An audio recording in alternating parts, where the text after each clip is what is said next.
y va a intentar hacerlo o solo, dependiendo del tamaño, o juntar personas para que lo acompañen en su emprendimiento, ¿no? Entonces ocurren una serie de hechos muy lindos, muy interesantes, pero también que hay que tener algunos cuidados, algunas precauciones. Lo primero que se hace es comunicar esa idea, transmitirla, transmitir los propósitos, los objetivos. Entonces nosotros ya con el avanzar del tiempo encontramos una actividad que puede estar en tres condiciones. Una que está en la mente de la persona, de ese líder, que aún no ha comenzado, o una actividad que ya está en funcionamiento, ¿sí? Y esa actividad que está en funcionamiento puede tener dos cosas, puede querer estar con dificultades o puede querer crecer. Entonces, en cualquiera una de esas circunstancias, siempre es bueno tener una referencia, tener un método, un procedimiento, formas precisas que ayuden, nada está garantizado totalmente, pero que ayuden a facilitar el suceso, el éxito de esa actividad, de ese emprendimiento.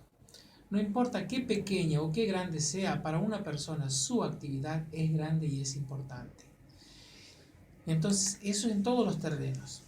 Además, perdón, ¿no? Pero qué importante el tema del acompañamiento. Es decir, no solo, me parece a mí, yo estoy escuchando por primera vez algunas cosas, me parece que es importante no solamente el acompañamiento de la gente que le puede aportar, por ejemplo, un socio al negocio en sí, sino la parte espiritual, ¿no es cierto? Exacto, exacto. Porque hay una cosa, ¿no? Así como en una pareja hay una química, también en una sociedad tiene que haberla. Porque si no, simplemente va a ser para conflictos. O sea, lamentablemente y estadísticamente, hace poquito estuve en la CS18, que es de la Cámara de Argentina de Comercio y Servicio, el primer encuentro anual, que reunió grandes autoridades, no digo autoridades solamente a nivel gubernamental, que las hubo, sino también en cuanto a conocimiento y experiencia, y también hasta a nivel internacional. Y uno de ellos fue Mariano Maya, el secretario de Emprendedores y Pymes de la Nación, que él, bueno, en su disertación exaltó la importancia de las pymes en la evolución, el desarrollo socioeconómico de nuestro país, ¿no? Pero a lo largo de todo ese evento justamente se destacaron factores que tienen que ver directamente con lo que acabas de decir. O sea, espiritualmente el ser humano tiene que comunicar sus intenciones de forma clara, ¿sí? Y encontrar aquellos que hagan eco a esas intenciones. Entonces, en una empresa, a la moda antigua, muchas personas dicen, bueno, yo soy el dueño, se hace como yo mando, si te gusta bien, si no te vas. Esos criterios están cambiando y mucho. Y por ejemplo, yo estuve casi 20 años en Brasil. Se trata de evitar cada vez más decir la palabra empleados, sino se llaman colaboradores. ¡Qué bien! Hace poquito que estoy de regreso a Argentina, entonces estoy reaprendiendo Argentina y me encuentro gratamente con muchas novedades, muchas cosas lindas, algunas todavía tristes, otras para cambiar, pero una de las cosas que me llama la atención es la actitud positiva de muchos jóvenes de querer cambiar esos patrones, esas conductas así de tipo autoritario, si hay una integración mayor en los distintos niveles jerárquicos de una empresa, no importa que pequeña o grande sea. Lógicamente, hay de todo, hablamos de porcentaje, pero hay una tendencia en que la colaboración es la que da como resultado el crecimiento, la expansión de la actividad. Claro, no tan jerárquico, digamos, yo el patrón y vos el Exacto, empleado. exacto. Claro, sino es más una, como dijiste, una colaboración, ¿no?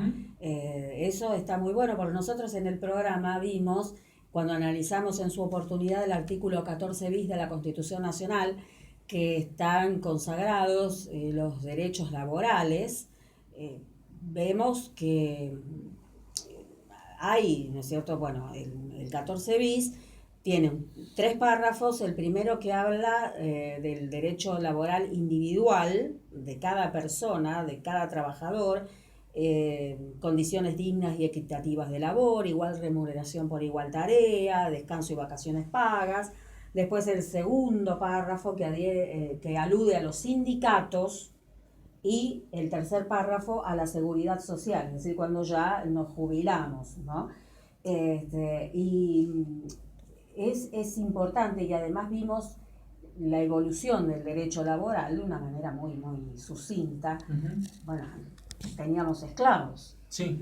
La humanidad tenía Sí. esclavos. Y aquí en Argentina aún hay. Eso es lo que decíamos en este programa, que también acá una de las futuras ONGs, digo futura porque tenemos que hacer los trámites del papelerío, digamos, que lleva su tiempo, que es SOS por el Mundo, es una entidad, futura entidad que va a luchar precisamente contra el trabajo infantil, que es una fase dolorosísima.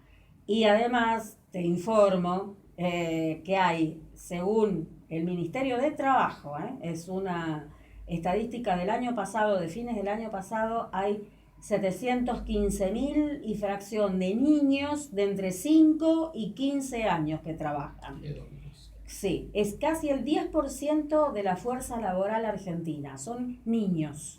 Entre que no tiene nada que ver eso con una actividad de verano para ganarse un dinerito, una cosa, no, para ir al boliche, no, explotación y acá que estuviste en Brasil tanto tiempo, están las tarefas en Misiones, es decir, uno cuando toma mate, esa yerba, mucha de esa yerba es recolectada por chicos de entre 5 y 10 años, 8 años. Es tremendo. Sí, igual que los cañaverales del Nordeste también. Sí, por supuesto. La uva, los tambos, en la cuenca lechera. Es decir, por un lado, mientras hablabas, que yo te escuchaba, por supuesto, con toda la atención de que se habla de la colaboración, no tanto, digamos, la jerarquía del patrón empleado, y me acordaba de esto, es decir, de los niños trabajadores, de los niños explotados. Porque y lo dijimos también acá, una persona que explota un niño no es un empleador, sino que es un delincuente. Totalmente. Es un trata. Totalmente. Absolutamente. Entonces, por un lado, estamos tratando, ¿no es cierto?, hablando de un tema de una evolución, que ya no es tan tajante la diferencia, y por el otro lado también todavía tenemos vestigios de explotación y de esclavitud. Exacto, son focos que hay que erradicar de alguna forma, ¿no? Absolutamente. Y bueno, entonces hay una satisfacción personal que tengo a lo largo de más de 30 años de trabajar con la parte de consultoría de gestión en Argentina, en México y los últimos 17 años en Brasil. ¿En Estados Unidos? En Estados Unidos sí, solamente muy poco hice, más que nada fui a estudiar. En el Harvard College of Improvement. Pero ahí más que nada fui a estudiar y trabajar prácticamente no hice, porque además no fui con visa de trabajo, claro. Fueron solamente las prácticas. Pero en México sí di consultoría, participé en varios congresos, recibí un premio muy interesante por mi trabajo en Latinoamérica. Pero lo que voy es lo siguiente. Desde siempre yo intenté minimizar las fricciones en los diferentes niveles jerárquicos de una empresa cuando los había muy marcados y muy notorios, ¿sí? Me tocó resolver conflictos entre gerentes, que solamente faltaba tirarse con puñales, un gerente comercial con un gerente de producción, una cosa así, y bueno, después conseguí que terminasen colaborando. Es una satisfacción muy grande esa. Y bueno, también que los funcionarios, los llamados empleados, y la palabra en portugués es medio fea porque es empregado. Prego significa clavo, que como que están clavados en su trabajo. Que los empleados se sintieran parte, supieran que ellos son causantes del crecimiento de la empresa, pero también que los dueños reconozcan eso en ellos, o sea, que haya un equilibrio en dos direcciones. Voy a dar un ejemplo. cuando enchufas un aparato, cualquier aparato en un enchufe, hay dos polos, ¿sí? Hay dos conectores. Con uno solo no funciona. Claro. La corriente tiene que entrar por un lado y salir por el otro. Claro. Entonces, un flujo en una sola dirección no funciona, termina explotando alguna cosa. Claro. Entonces, en una empresa, para que realmente fluya, tiene que haber un flujo en dos direcciones, ¿sí? Y están cada uno con su función. Están aquellos, los líderes, que dicen, bueno, lo que vamos a hacer es tal y tal cosa para tener tal resultado, y aquellos que dicen, bueno, estoy haciendo esas cosas. Claro. Entonces, esa cooperación se consigue a través de varias herramientas, que se llaman herramientas administrativas. Así como un carpintero necesita varias herramientas para producir un mueble, una empresa también, solamente que no son de tipo físico. Por ejemplo, ¿qué es un organigrama? Ah, sí. ¿No? O sea, la determinación, quién tiene que hacer qué cosa, quién depende de quién, a quién tiene que darle sus productos dentro de la empresa. De ahí surgen lo que se llaman diagramas de flujo de trabajos. También están los medios de comunicación. O sea, una empresa trabaja a tres puntas. O sea, ella misma, dentro de ella misma, produciendo, recibe materia prima de alguna forma y termina entregando un producto. Ajá.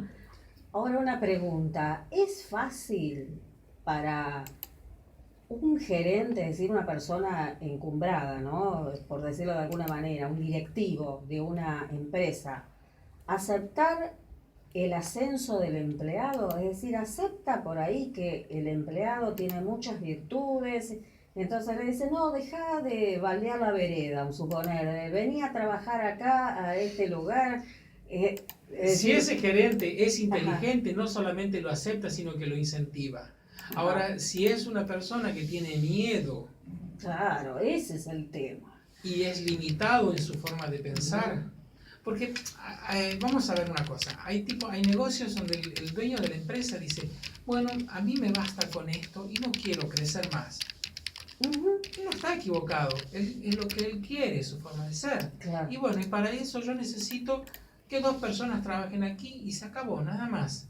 Pero hay personas que dicen, no, yo quiero tener de aquí a 2 años 4 sucursales, quiero exportar, lo que sea. Entonces la mentalidad de esa persona tiene que ser de una forma diferente. Entonces si esa persona, si coloca un gerente que tiene una mentalidad limitada, que va a ponerle el pie a un funcionario que tiene mucha capacidad para crecer, entonces él va a estar frenando la expansión de la empresa. Entonces, hay un factor que es una palabra medio ríspida de tratar, pero que la voy a dar con una definición diferente, que es la palabra ética. Ay, muchos se asustan con esa palabra. Yo escuché una muy buena definición de esa palabra, que es racionalidad en el más alto sentido. O sea, poder ser racional en el punto de contemplar todas las variables posibles que permitan la expansión. Ajá, perfecto. Ahora todo eso les clavo la espina y los comprometo para que lo veamos el próximo miércoles. Perfecto. Perfecto. Bueno, y el próximo miércoles vamos a estar festejando porque es el día de